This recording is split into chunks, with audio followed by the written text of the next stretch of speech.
Greetings YouTube. I thought I would take a few minutes and talk about the MyPin TA4-SNR controller. I've tried to find enough videos online to help me figure out how to wire this for my ugly drum smoker, and I was running into challenges, so after I figured this out I thought I'd post a little something to help out other people. For starting off, I would hook my power source to power the controller here on pin 1 and 2. Since it's converting AC to DC, I was told it didn't matter which power or ground or common went into, common or hot went into which one. But I used the leads 1 and 2 to run my grounded cable. I have the ground free right now, which is off to the side. I will hook that to the chassis later. Position 3 and 4 is for your SSR relay, which I'll show you in just a moment. And then AL1 is your alarm on terminal 5 and 6. I was told there's another video out there that walks through the model number, and it said N was not available, meant not available for the alarm, but I was actually able to utilize this. Really, it's just a switch. There's no power coming out, so you need to hook a power source to supply, and it will turn that power source on and off to ring your buzzer, which you must supply. It doesn't have an internal buzzer with it. 7 and 8 are your thermocoupler. It does matter which lead goes where. If you hook it up wrong, if you're smoking meat, you'll notice the hotter your drum gets, the lower it's going to read your temperature. All you have to do is switch these around, and I'm sure you would do that testing before you would go live with it. 9, 10, 11, and 12 I do not use for my purpose, for the purposes of ugly drum smoker that I'm going to use. I will go ahead and show you the hot mess I have going on here and try to explain how I have it wired so you can better understand.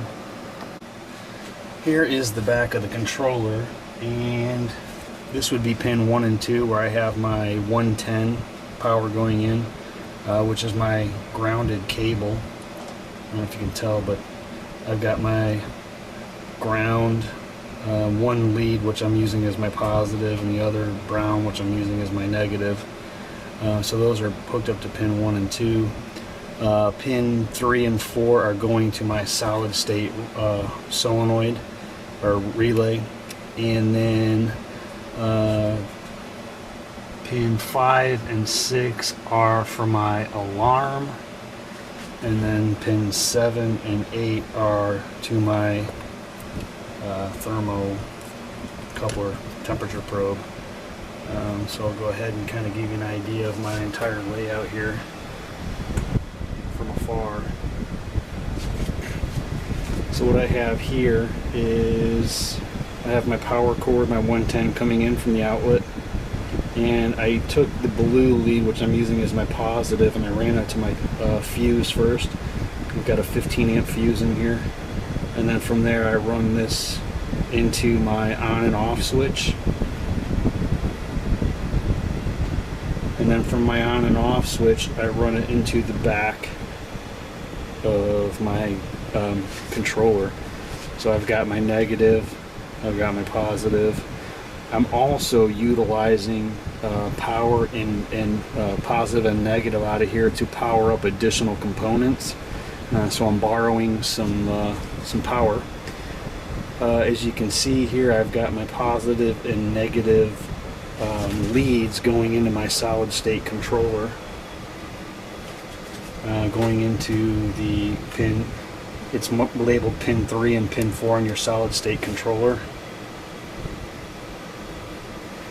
And then obviously I've got positive and negative over here for that. That's going to bring the power to my fan. And the fan is the ultimate purpose of this whole project, is so I can blow air into my smoker and try and regulate my temperature better.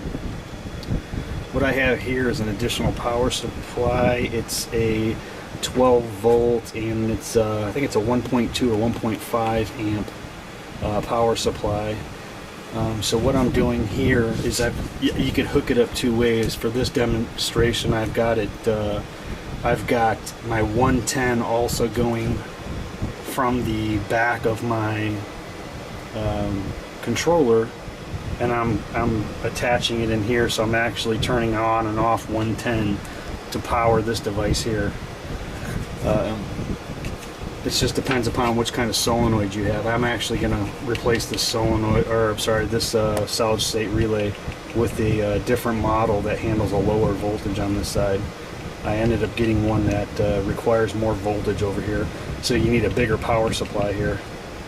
I want to try and put all my stuff in the same project box over here, and I don't want to have two different power sources, two different cords I have to plug in. So I have these little terminal blocks, which I run all my power from my 12 volt.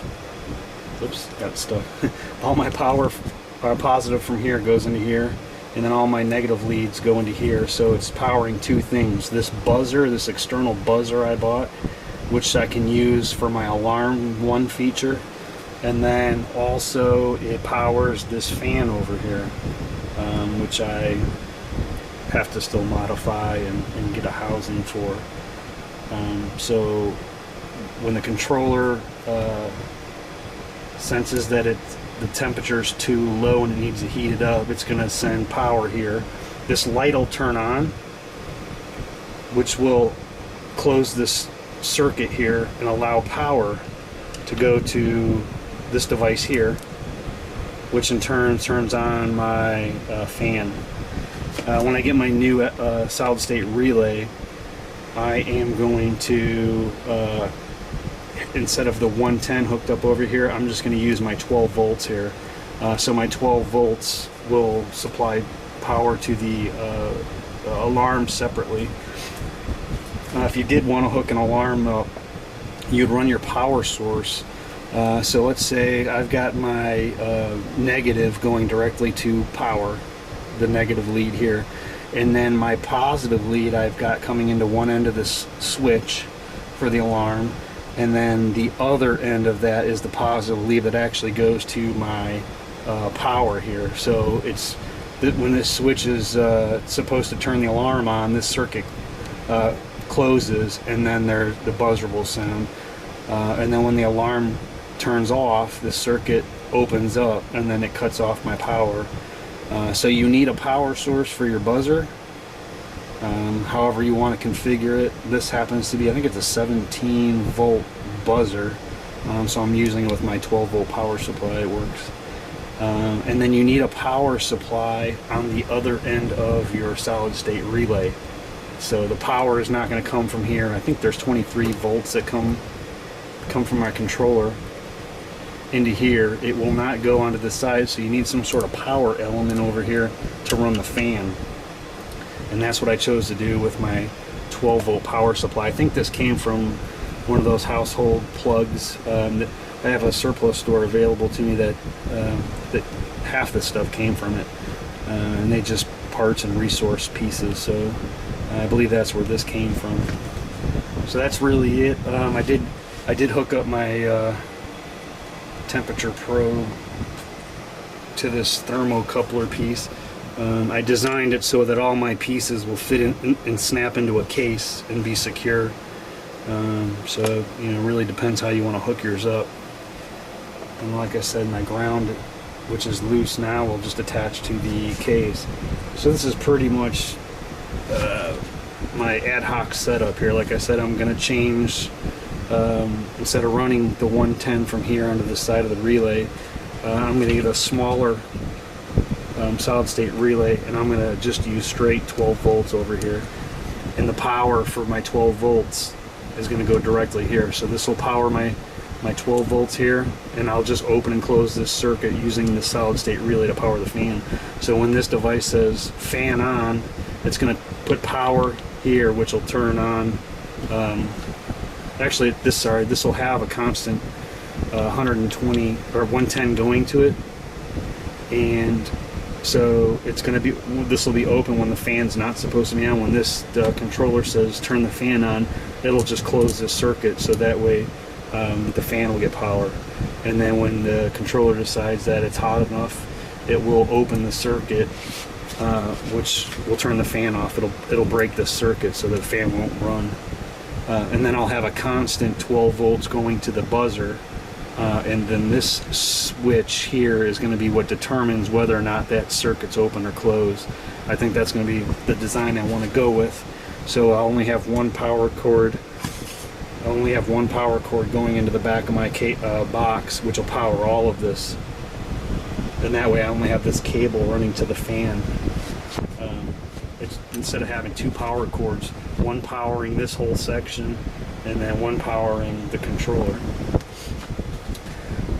So next step is going to be cut this box all up and mount everything nicely inside of it. And I'll show you after I'm completed with that, and hopefully by then I'll have my new solid state relay I can use. See you in a bit. Here is the rough mock-up where I just placed the items so I can figure out where I want to cut my holes before I actually cut them. After the mock-up, I went along the back and the front and kind of drew some real-size pictures of where I actually want to do my cutting of the holes, so I have an idea before I actually do the work. Here you can see that I've actually drilled the holes just to the right size so I can fit the fuse and my 110 cord with its holder in the chassis. And then I was able to go ahead and secure those in place, and then you can see where I cut the hole for the controller, and then likewise the switch and the power. Finally, you can see all the hardware components in place with the wires, and now just to stuff it all together. Greetings, I'm back. I finally installed all my components into my aluminum enclosure, so I thought I would give a little visual before I seal it all up. So this is my 12 volt DC power supply. I wrapped it up in heat shrink and some tape, so just in case none of the fittings grounded out in the case, which would have been a problem. All these extra wires here, these are all just part of the 12 volts going to the buzzer and then actuating for my fan, because it's a 12 volt fan. So connectors are still the same as far as the back. You've got your power there, your SSR relay here. This is the buzzer, and then my and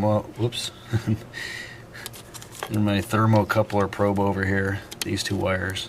These were the alarm, and this was the SSR relay. So all those wires. I've got my power coming in, which still goes first to the fuse down here, and then it goes to my power button, which I'm putting on the front, and then it will go into my controller. And everything else I pretty much talked about, but this is kind of what it looks like. I got the aluminum heatsink to go with it because I was told sometimes these tend to heat up, so it also can work off of the aluminum casing to kind of disperse heat.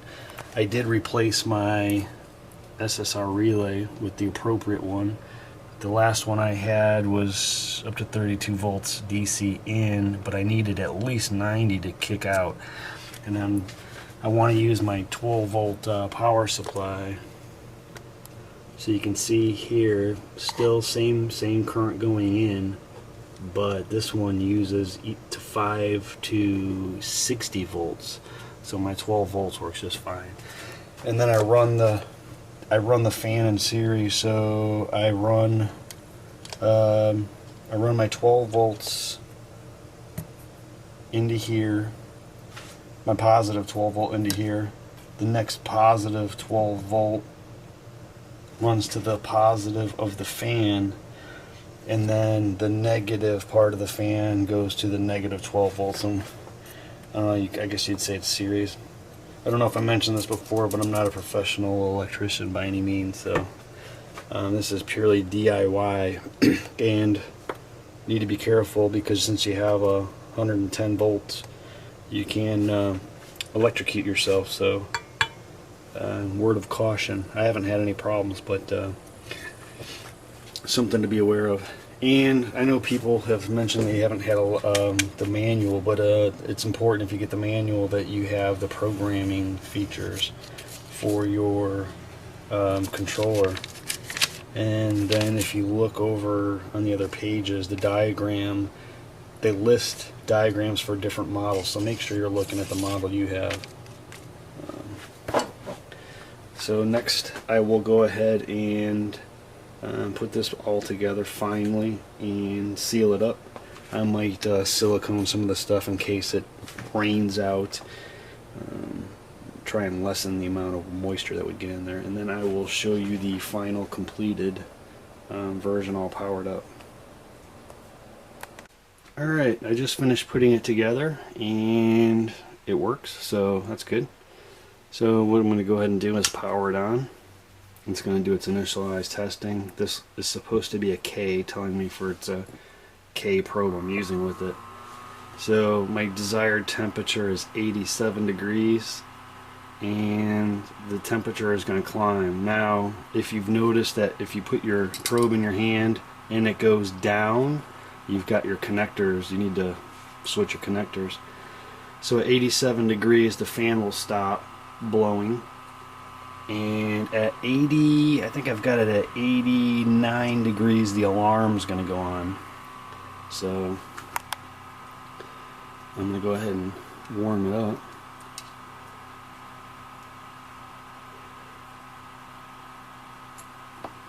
And at 87 it stops. Now I'm going to get the annoying alarm to go on. 89, the alarm. See, there's the alarm light also. If you don't have an alarm hooked up, so I'm just going to cool this bad boy in my drink. There we go. And you can see now it's below 87, so my alarm light went out. And then I've got this light mimics the light on your controller. So on your little solid, on your solid state relay, when this light comes on, it matches this light. It's just something you'll see when you're testing it out on the bench. So is the alarm necessary? No, you can get away without hooking it up, especially if you're using one of these Maverick type of devices. It's got the temperature probes and alarms built into it.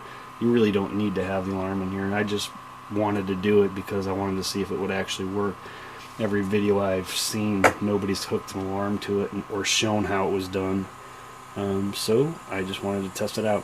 So my next project is to somehow seclude my, or enclose my fan here. Figure something out that's a little more weather resistant. I'm using this conduit box because of that nipple that's going to fit right into my input for the ugly drum smoker. So next video will be showing me hooking it up or hooked up into the ugly drum smoker. I'll catch you a little bit later. Remember to test and calibrate your devices if they are capable. The MyPin does have this acceptability. Here's a shot of my controller with my UDS. I plan to post more videos in the future.